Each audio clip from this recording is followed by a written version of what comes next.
Buying a home is the largest, most consequential financial decision most families will ever make.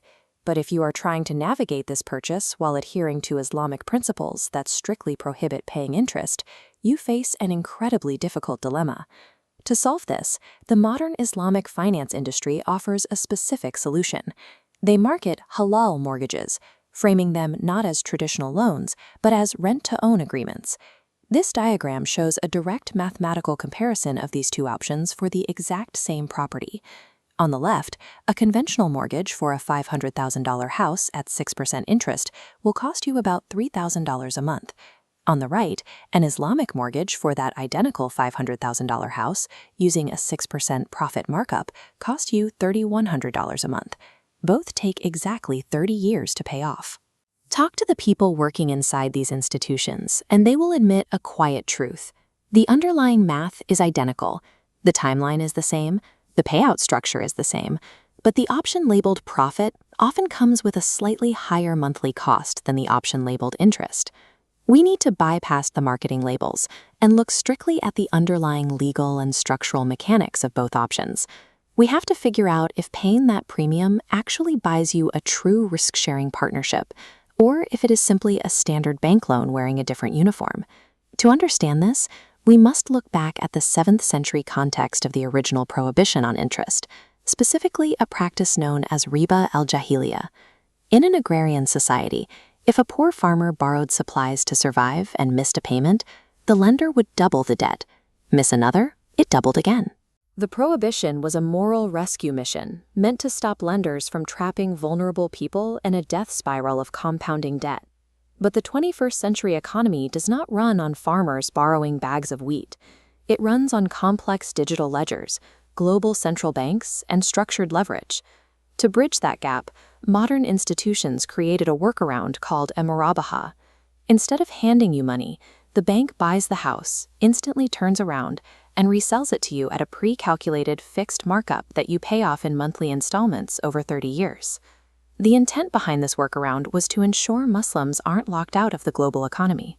Yet, looking at the mechanics, we have to ask whether this complex legal maneuvering actually honors the spirit of that ancient law, or if it just repaints the exact same financial vehicle. This comparison matrix shows a direct structural evaluation, starting with the pricing mechanics. Islamic banks heavily market their product as a partnership where they charge a profit markup or rent on their portion of the home. In a genuine co-ownership agreement, the rent you pay would be tied to local real estate conditions. If housing demand in your neighborhood drops, the rent drops. But that is not how these contracts calculate their numbers. Islamic banks determine their exact profit markup by pegging it directly to standard global interest rates, utilizing the exact same benchmark data as conventional banks. When the central bank decides to raise interest rates, the Islamic bank's required rent goes up proportionately right alongside it. The cost has absolutely zero connection to local housing dynamics. By selecting this route, the borrower pays a premium for a product explicitly marketed as an alternative to the global debt system, while remaining entirely tethered to its exact fluctuations. Returning to our matrix, we can see how these products are handled regarding legal classification by the United States government. Under the Federal Truth in Lending Act, institutions are legally required to provide specific disclosures to consumers. On these official documents, the provider must list an annual percentage rate and explicitly classify the transaction as a loan. They cannot legally call it rent. Then there is the matter of annual taxes, specifically the documents homeowners use to claim a deduction on their returns. The IRS does not offer a tax deduction for paying rent or a bank's profit markup. They only issue Form 1098, which exists strictly and exclusively to report mortgage interest. Islamic banks issue this exact Form 1098 to their clients every single year. To claim the financial benefit of the deduction, the borrower and the bank officially classify that profit as interest to the federal government. This reveals a very clear trade-off. The borrower secures a valuable tax deduction, but to get it, they must legally acknowledge that they have signed a standard interest-bearing debt contract. Looking at the final rows of our matrix, we address the core marketing claim of the Islamic banking model, the idea that the bank acts as a co-owner that shares the physical and financial risks of the asset. If a bank truly owns 80% of a house, a normal landlord-tenant relationship would mean they cover 80% of the upkeep. Under these contracts, the buyer is strictly responsible for 100% of the property taxes, the insurance premiums, and all physical repairs. The same applies to the equity risk. If the local housing market crashes and the value of the home drops significantly, the bank's expected financial return remains fully protected. The buyer's equity absorbs the entire loss. And if a borrower loses their job and stops making monthly payments, the institution does not act like a supportive business partner.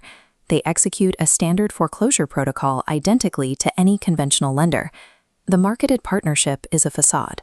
The borrower absorbs all the downside risk and physical burden of homeownership, while paying a premium rate simply for the alternative labeling. When you strip away the marketing, the overarching reality in the U.S. market becomes clear. Islamic mortgages are mathematically, legally, and structurally identical to conventional compound interest loans, simply repackaged in a different cover letter. This decision tree illustrates a simple framework to guide your decision.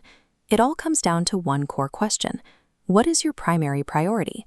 We can trace path A, which prioritizes strict labeling. For some buyers, securing a formal, stamped certification from a Sharia board is required to feel at peace with their faith. The consequence of taking this path is that you must willingly accept a faith tax, agreeing to pay higher fees and a higher rate for a product that behaves exactly like the bank down the street. Then there is path B, driven by economic pragmatism. This is for the buyer who cares more about avoiding actual exploitation and maximizing the financial efficiency of your capital. Looking at the original spirit of the ban on interest, the intent was entirely protective, designed to prevent the predatory enslavement of vulnerable people. A modern fixed-rate mortgage represents a completely different dynamic. It is a transparent, mutually beneficial contract where an informed buyer leverages a bank's capital to secure an appreciating asset. No one is deceived and no one is exploited. If you avoid utilizing leverage purely out of fear of a technical label, you face a severe opportunity cost. You end up watching your cash lose purchasing power to inflation every single year, effectively handicapping your family's ability to build generational wealth. True morality in finance is grounded in transparency, fairness, and doing no harm to your fellow human beings. When securing your family's financial future, base your decisions on undeniable mathematical realities rather than the technical labels banks use to justify their